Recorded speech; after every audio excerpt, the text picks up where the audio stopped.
Welcome to the Giles Files, and my name is Nancy Giles.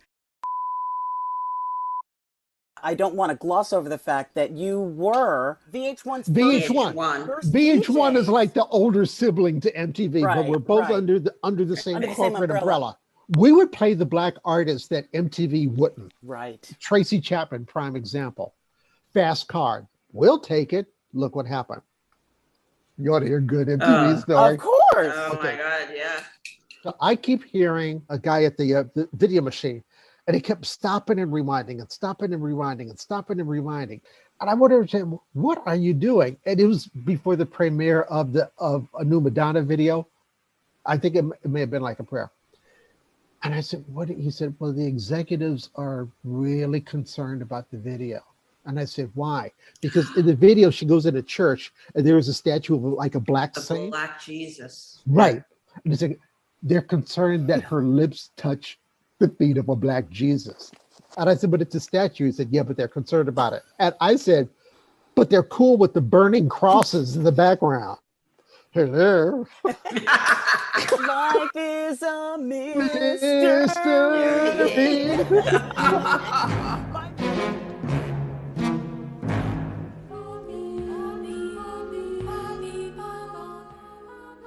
That was the voice of our dear friend Bobby Rivers, and that was just a taste of his razor-sharp wit. Let me say for the record, Bobby is the bomb diggity, okay? He knows classic film history and pop culture better than anybody. On VH1, ABC News, on local and national TV, and on his own talk show, Bobby sat down with everyone from Tom Hanks and Paul McCartney to Kirk Douglas and Whoopi Goldberg. He is one of the most knowledgeable interviewers on TV. And, I'm not biased. The New York Times called Bobby a disarmingly sweet, quirky personality who exudes a benign sense of mischief as he joshes with stars. And they said Rivers is a master interviewer. Damn right. So get out your popcorn, sit back in your seats, and get ready for a master class in cinema.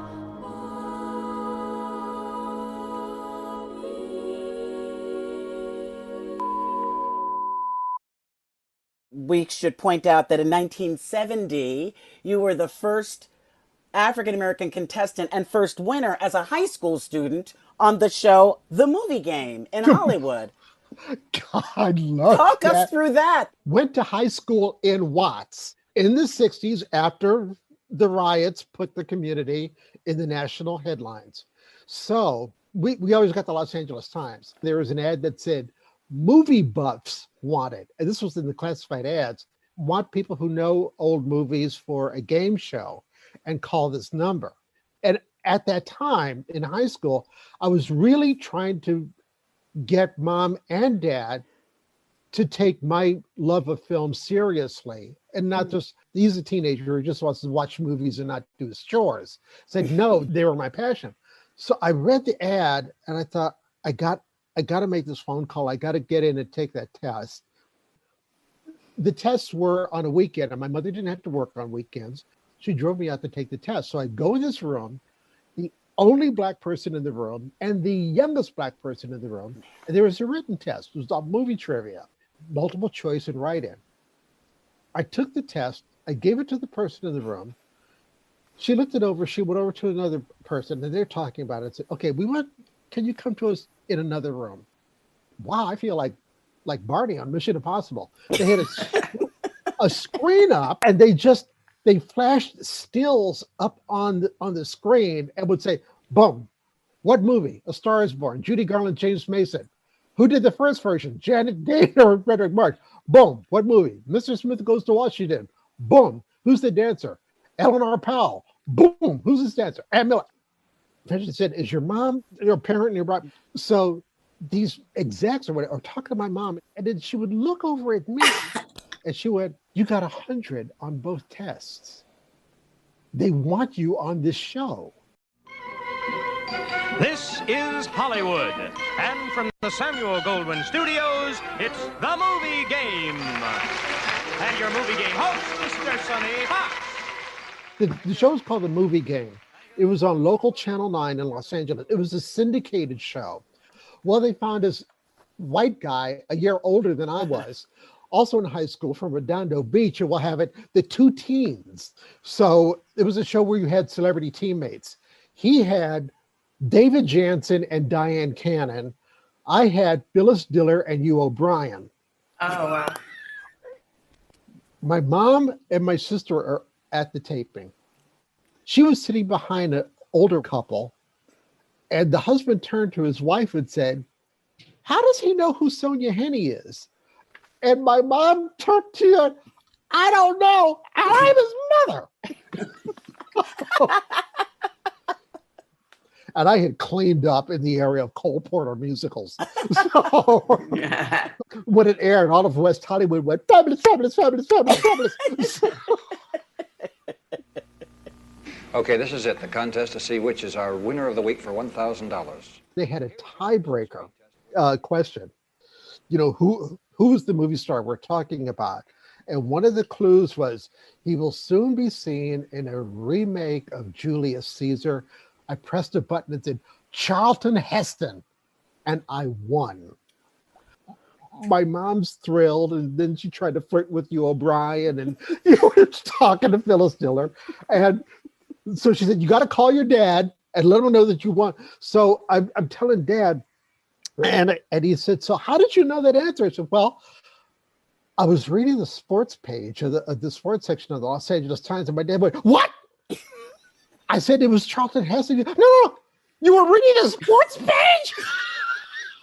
My dad was overjoyed because I had usually been asking him questions like, "Daddy, does Vera Ellen spell her name with a hyphen?"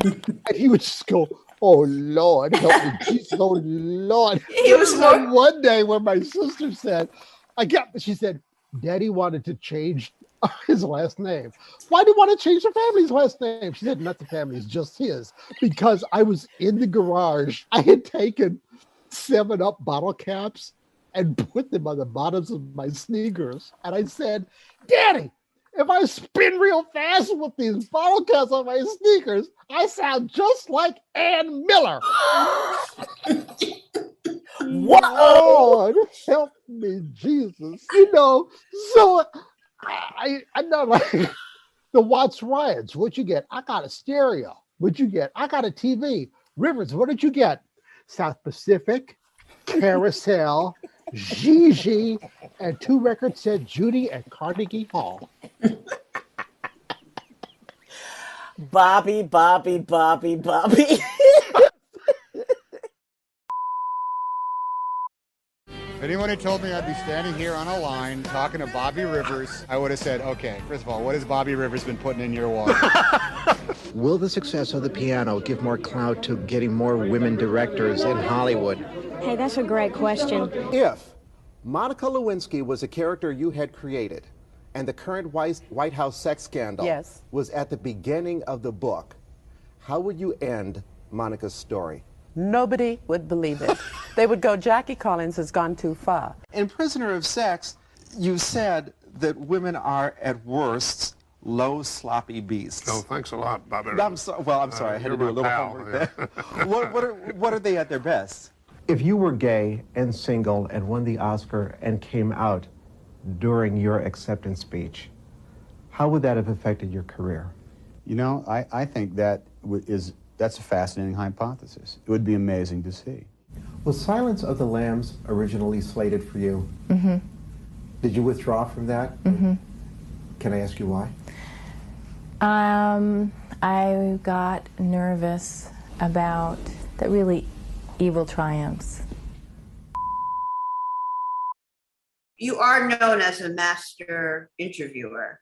I saw the reel on your blog, which was amazing, with Norman Mailer and Michelle Pfeiffer and Holly Hunter, which after the piano won an award, you talked about, well, that opened the door for directors. You do have a true interest in what's going on. So my question to you is, how do you prepare? What is your process? I know this is going to make me sound like such a nerd, but it's true. We had... nerds are cool. We love nerds. So I did a lot of reading. not just major publications or major books, but if I was out of town and there was a local newspaper, because, you know, some of these local publications get good interviews. Mm-hmm. The main thing is when I got to the world of junkets, you read more than the press kit.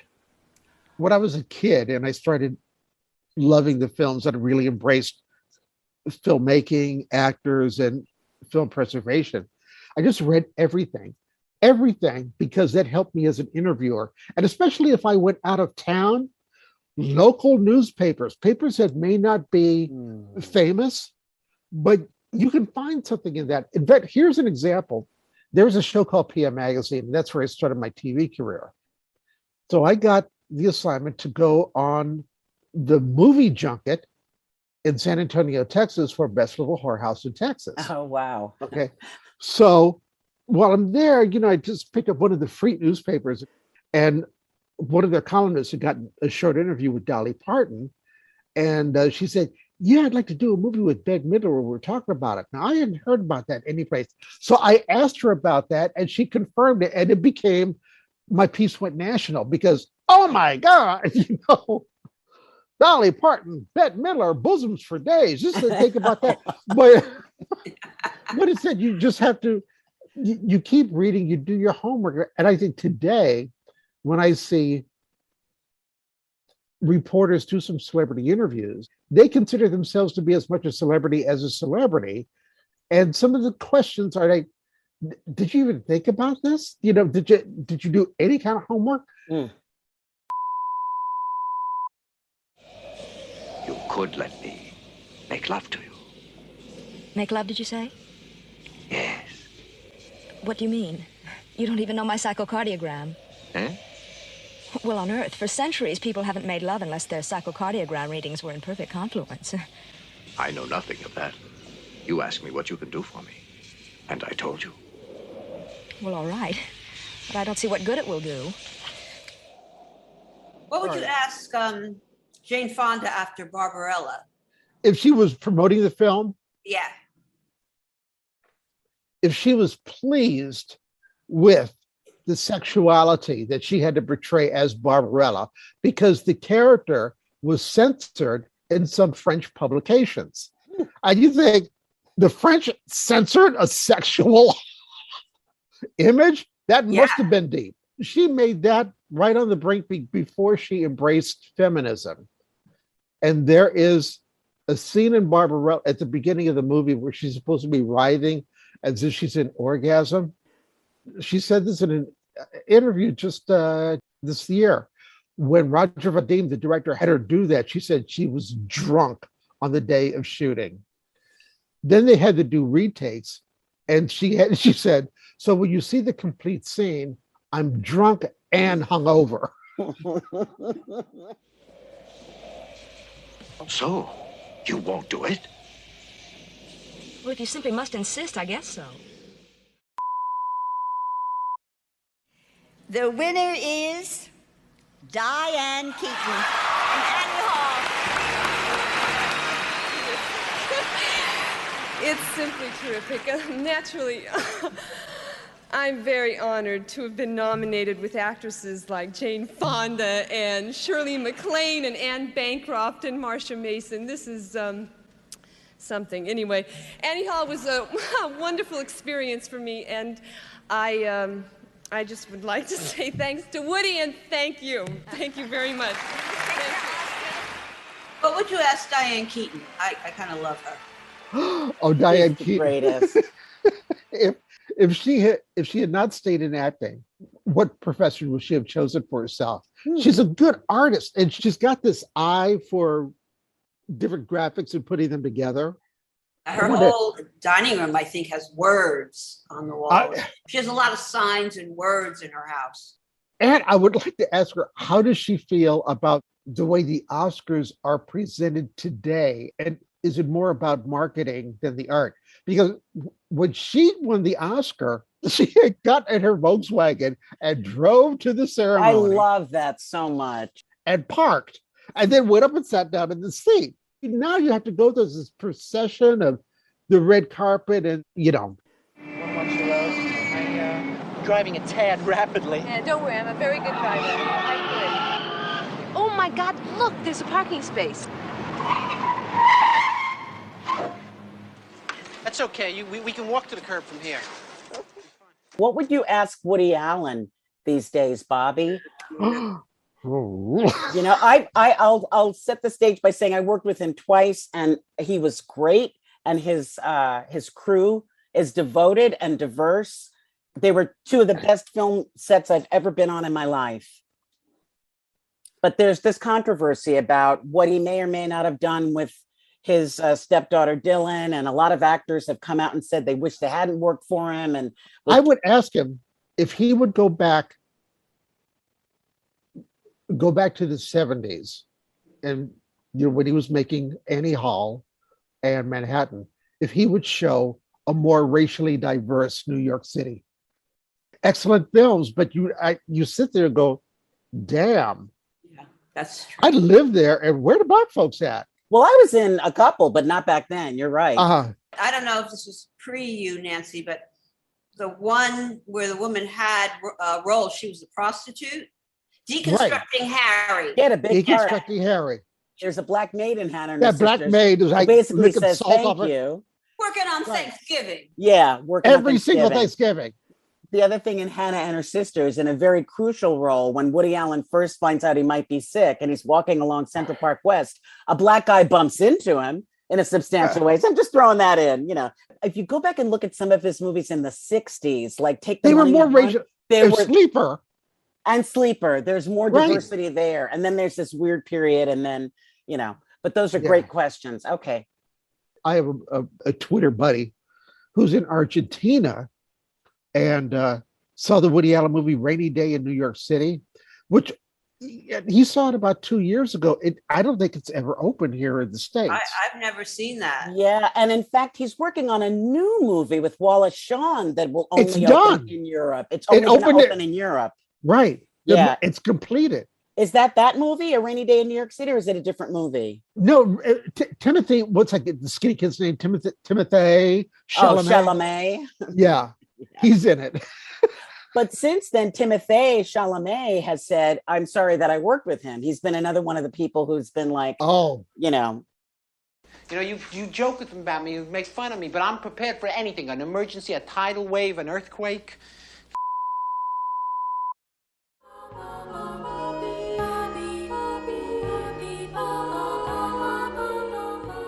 How did you become a film nerd? I remember the exact day. The movie was called Flying Down to Rio. And when I saw this man named Fred Astaire dance, it was like something, I went, whoa. It was like, oh my gosh, this is in the same category as Bugs Bunny cartoons for me and I Love Lucy. It was just, there was something that caught my soul. So after that, I started paying more attention to movies, and I'd wear my parents out, although they didn't mind. You know, read the credits to me. Who was that? Who was that? I wanted to know who the people were, and I wanted to know why they were famous. I had great parents because they could tell me who these people were, especially my mom, because I would ask her, and she would sometimes do an imitation of the person.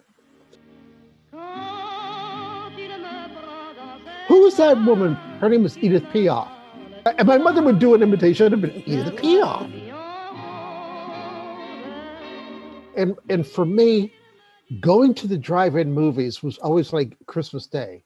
And the type of movies that my parents went to see were not the kind of films that the media told you black people went to see.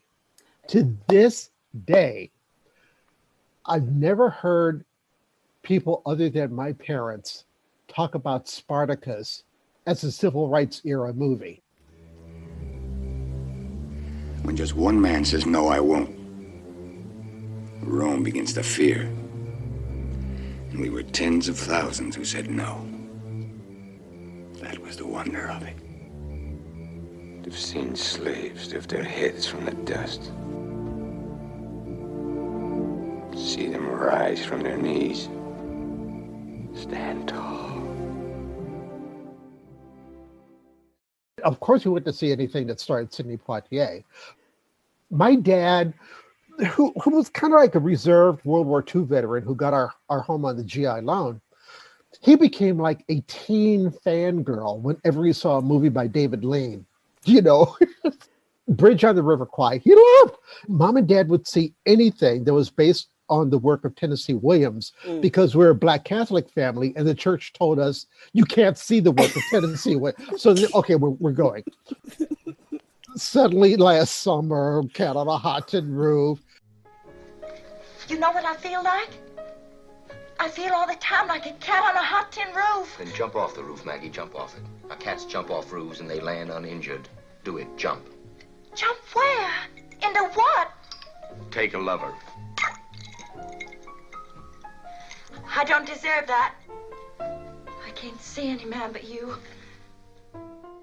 And at that time, we could gather and watch a movie together and give that movie our full attention. Now people live tweet during the movie. God bless them. You know, that's fun. But live tweeting during a movie for me, especially classic film, is like texting while driving because you're not giving your full attention to what's before you. At that gaffe when people thought La La Land was Best Picture and it turned out to be Moonlighting, it wasn't the fault of Faye Dunaway and Warren Beatty. It was the fact that the man who was supposed to be handling the envelopes was so busy live tweeting "I'm with the Star" that he was not paying attention to his job. And he gave her the wrong envelope. Full disclosure, years ago as a TCM viewer, I was asked to live tweet a movie, and I said, okay, I'm going to think about it. Citizen Kane happened to be airing in a couple of days, and I watched it. I paid full attention to it, and as many times as I had seen that, I discovered something new about it. And I went, you know, if I had been tweeting, Orson Welles was once married to Rita Hayworth. Orson Welles was on an episode of I Love Lucy. Orson Welles did wine commercials when he got really big. I would have missed that. Sooner or later, you're gonna be hanging around. I betcha if I catch ya. So, Bobby, if you had a chance to interview anybody that you wanted, let's talk actor-wise, living or dead, who would that be? How would you prepare for the interview? Because you're such a wonderful interviewer. What kind of questions would you ask? You know, I thought about that question before, and one person I wish I could have interviewed was the late, great Hattie McDaniel. That's a great choice. The first Black person nominated for an Oscar, the first Black person to win an Oscar, and that was Best Supporting Actress for Gone with the Wind. And Olivia de Havilland was also nominated for Best Supporting Actress.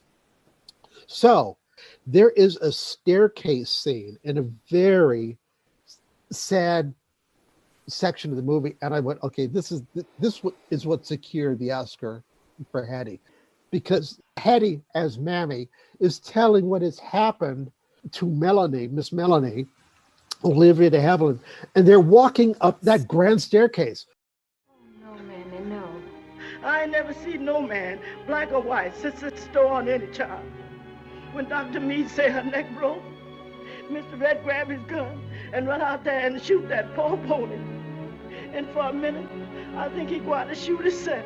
Oh, poor Captain Butler. And yes, and Miss Scarlett, she called him a murderer for teaching that child to jump. She said, you give me my baby what you killed. And then he said, Miss Scarlett ain't never cared nothing about Miss Butler. It like to turn my blood cold, the things they say to one another. Stop, Mammy, don't tell me anymore.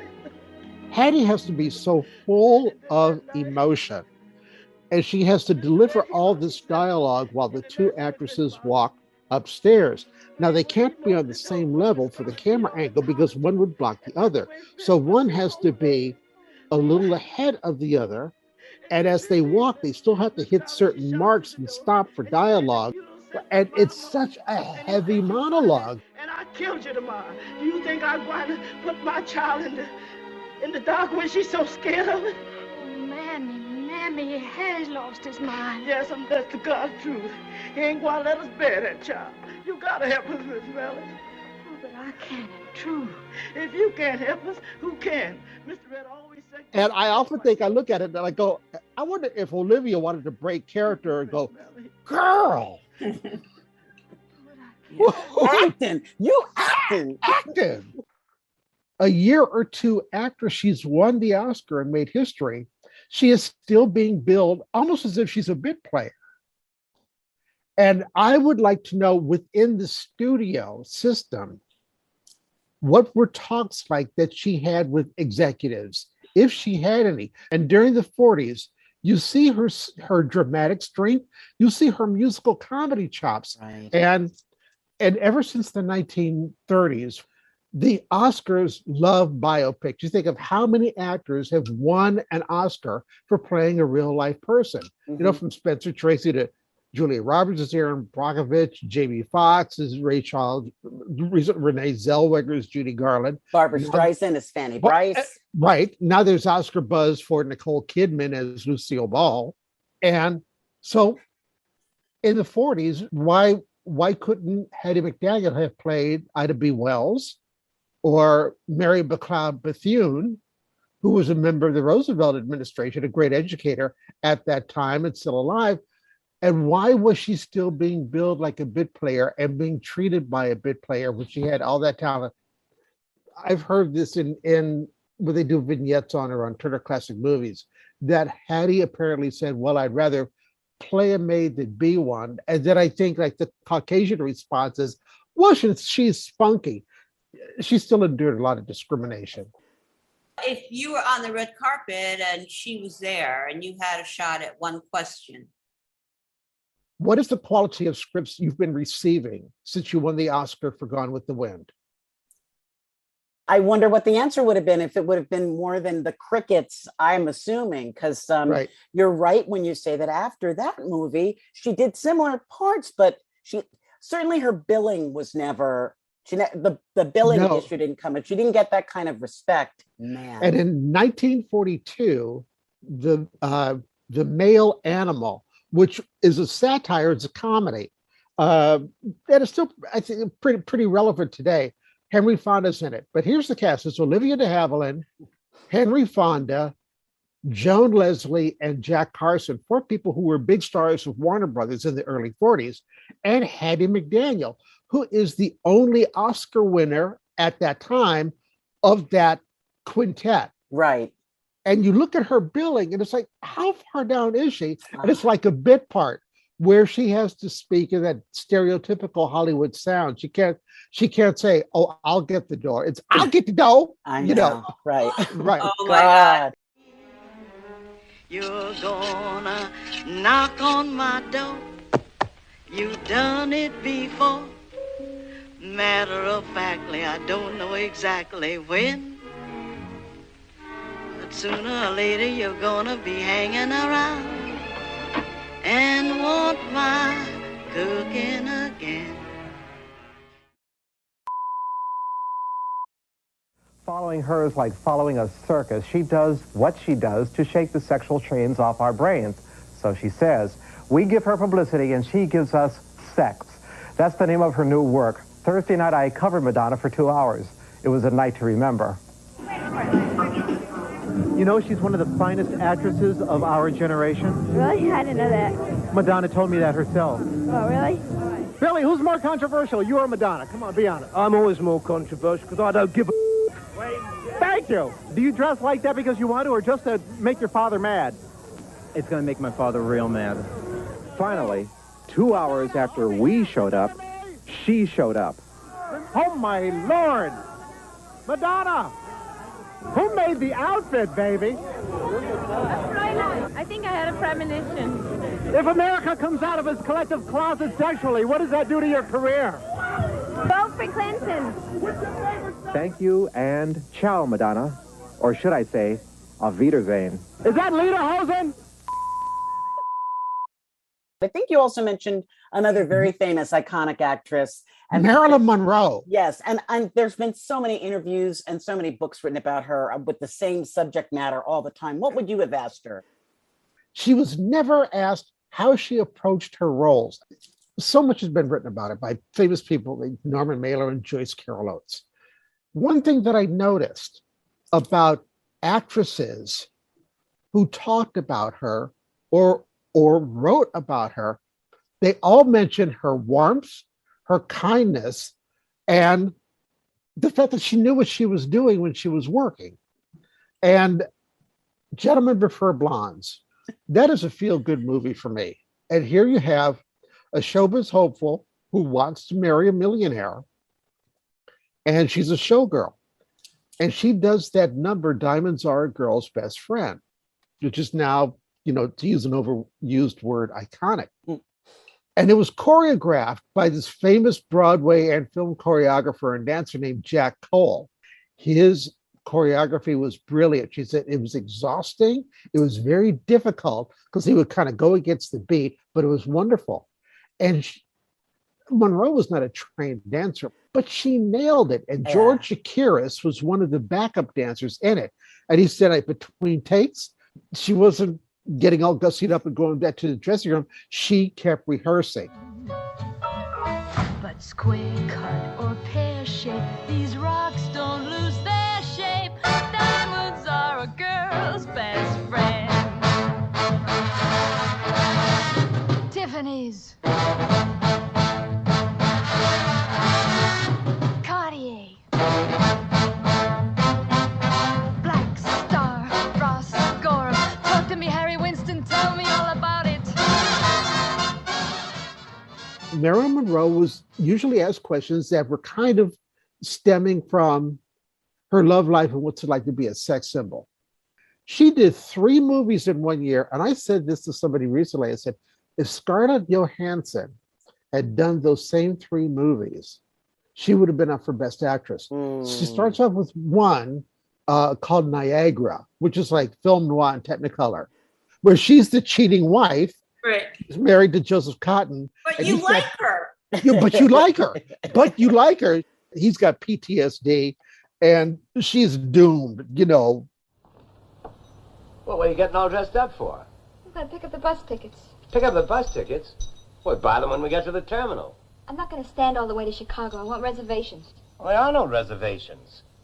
We just go early and get aboard early. You're getting all dressed up to go out and buy tickets. Why? Where are you going? Here we go again. All right.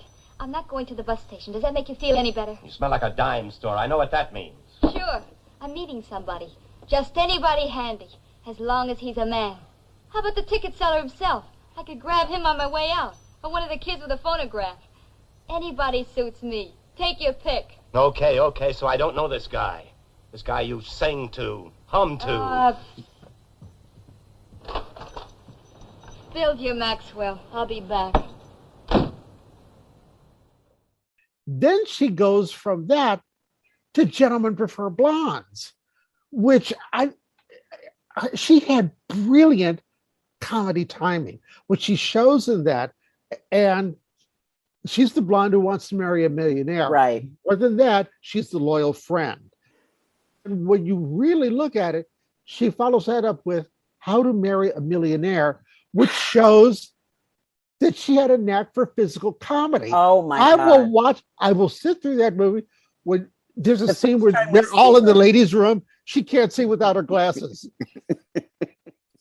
She will literally walk into a wall. She does. The first time you see her in the movie, when she gets off the elevator to go to the swanky apartment, she has her glasses off, and the guy tells her which way to go. She goes the wrong way and walks into the wall. 3 distinct characters. Yeah. 3 movies, all in the same year, and the questions are still about, how's your love life? You're going to marry Joe? You're going to marry Anthony?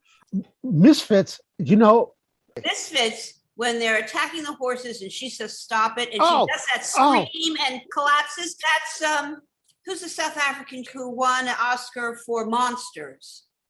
Charlize Theron? Right. Charlize Theron. Yes. Because I contend she got that Oscar. Well, of course, the prosthesis and everything. But that scream. I remember seeing that scream and going, that was good. But Marilyn did that 30 years He ripped ago. it off from Marilyn Monroe. Wow.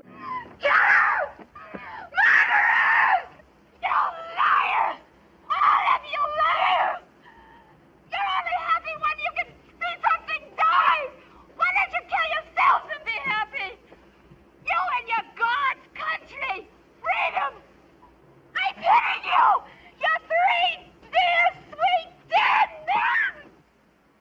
She's crazy.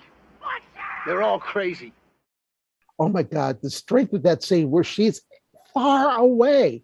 She's way in the distance and not using that kind of slightly above a whisper voice that she's screaming her rage and anger. And I went, oh my God, that's a solid performance. And underappreciated at its time. And I would have asked her, how did studio executives feel about you helping Ella Fitzgerald? Oh, please tell that story. Okay, I first read about the story in a 1980s book by Gloria Steinem, like Everyday Rebellions. In the 1950s, Ella recorded a hit series of songbook albums, like Ella sings Rodgers and Hart, Ella sings Irving Berlin, Ella sings Cole Porter. Right. Beautiful work. But she still could not get bookings at the A-list nightclubs in Hollywood. Why? Because she was Black, and that was it. Marilyn Monroe, was a huge Ella Fitzgerald fan, and Monroe realized her clout as a sex symbol and as a new movie star. So she contacts the management and basically says, if you book Ella for 2 weeks, I'll be there every night, knowing that her appearance would bring extra business and the press. And Ella said she never, ever, ever had a problem getting bookings after that. Because there's a photo of the two of them. She said she was there every single night. And I bet you, because at that time in the 1950s, that was like, oh my God, our star is embracing civil rights. What are we going to do? Because, I'm sure that the male executives at Hollywood just wanted her to just play the blonde and don't get involved in this other stuff. No, no, no, no, no, no, no, no, no.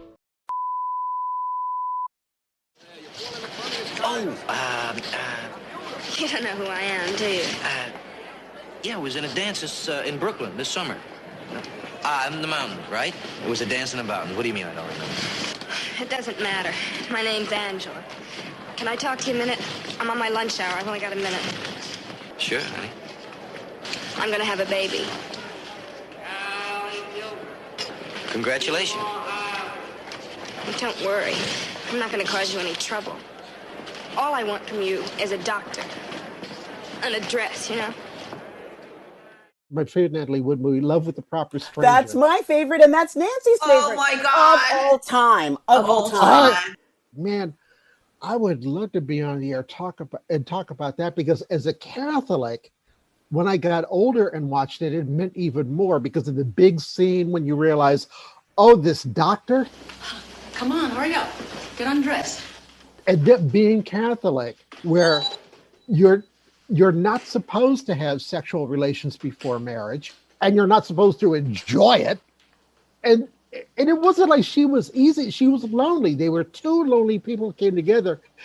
And I thought, oh my God, she's done this as an Italian Catholic girl. She's got to be so conflicted to know that if this procedure happens, that's a mortal sin on my soul. Are you a doctor? You said a doctor. Take it or leave it. Come on, get your clothes on. Get your clothes on. We're gonna get out of here. It works on so many levels about loneliness and then finding the right person unexpectedly. Come on, get your clothes on. Get your clothes on. Come on, I want you to get out of here. Get your clothes on. Now. Get your... Get your clothes on. I mean, that was very progressive for that time. Yeah. I love that movie. I love it too. What about Steve McQueen? But he showed his acting chops in Love with the Proper Stranger. That's I mean, true. that was such a beautiful... I love that. And he did that, Sand Pebbles. Yes. Papillon. Even Bullet. I thought his acting in Bullet was great. I did too. It was very internal. What is so important about driving faster than anyone else? A lot of people go through life doing things badly. Racing's important to men who do it well. When you're racing, It's life. Anything that happens before or after, it's just waiting. What about after Le Mans? Any thoughts? What was the legacy he wanted to leave as a film actor?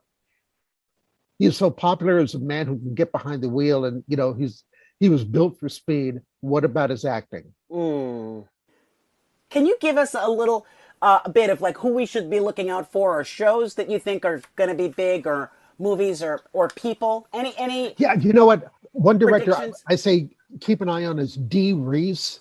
Dee Reese, who did a movie Pariah. She's Pariah. wonderful. Yes. Okay, best review of that. I was in California at the time. The Oscars were on.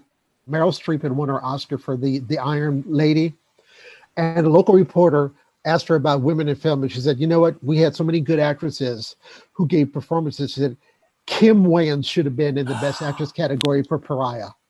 Meryl Streep said that. Meryl Streep said Kim that. Wayans of the Wayans family? Yes. She is wonderful. She was incredible in that movie. In that movie. So Dee Reese did that. Then she did Mudbound, which got Mary J. Blige an Oscar nomination. Yeah. And that's on Netflix. And she's going to be doing a version of Porgy and Bess. So I want to see what Dee Reese is doing with that. I wrote down a couple other names. I'm reaching over to my paper. Okay. 2019, there were some good movies that came out. One was Clemency, starring Alfre Woodard. Alfre Woodard should have been a Best Actress nominee for Clemency. Alfre plays a prison warden who she's meeting with a prisoner who's about to be executed, and you see what these executions have done to her soul and her marriage. It's stunning. Stunning performance, directed by Chinua Chukwu. It's an African name, woman director. Alfre Woodard should have been up for Best Actress. I'm waiting for the remakes of two movies. West Side Story. I want to see what Spielberg has done with that. And Nightmare Alley, which was a Tyrone Power movie in the 1940s. Critics trashed it. People didn't go see it. Through the years, it became known as a film noir classic, and it's been remade by Guillermo del Toro. So there are three things that in my scripts that I work hard to highlight when I can and it's appropriate. Black history, LGBT history, women's history. Wow. All right. You go, Bobby. Go, Bobby. You go. Bobby Rivers, our entertainment editor, he's here to help guide us. Hi, Bobby. How you doing, Deborah? In 1988, when you won your first Oscar for The Accused, around that time, Betty Davis said, Jodie Foster is a young Betty Davis. Really? She did. See, why don't I know that? I didn't know that. You did not help in the screenplay for L.A. Confidential. Did you see the final product? Boy, oh boy, what a movie. What is it like when you have a project that you've written, L.A. Confidential, and it goes to somebody else to turn into a script? You get kind of scared. I would think it would be like watching your daughter leave for the prom with Charlie Sheen. What's the worst movie you ever paid money to see? Showgirls. Showgirl. If I had seen that movie in flight, I would have walked out. I have interviewed your son, Michael, about 3 times. And after I saw him in Fatal Attraction, I said, this is some of the best acting you have ever done. There's a lot of texture to that performance. I agree with you. As a matter of fact, I think Michael's acting in Fatal Attraction, from the point of view of an actor, was much better than his acting in Wall Street. Is music today connected to politics the way it was in the 60s? Do you get a feel for that nowadays? Certain people, yeah, they still have a responsibilities thing, and certain people, I keep saying that because of the 60s, Woodstock, if it wasn't for that generation or that people, we'd still be in Vietnam. You were very important in front of the cameras for that girl, and also behind it as a producer of it. Mhm. Did you take the book, The Feminine Mystique, into... Yes, how do you know all these things? Do some homework. My goodness. Into executives and say, Yeah, look. I took it to Ed Sherrick of ABC.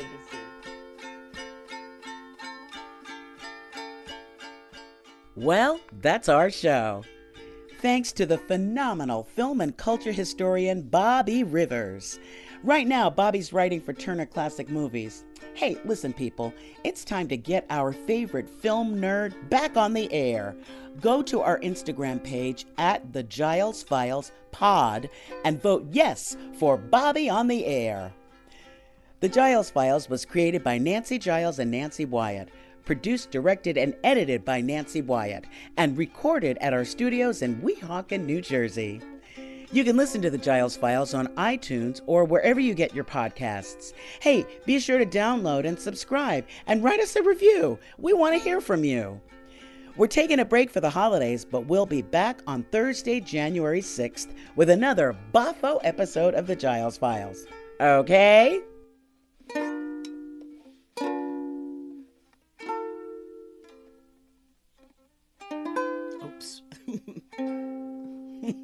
A Huda Media Production.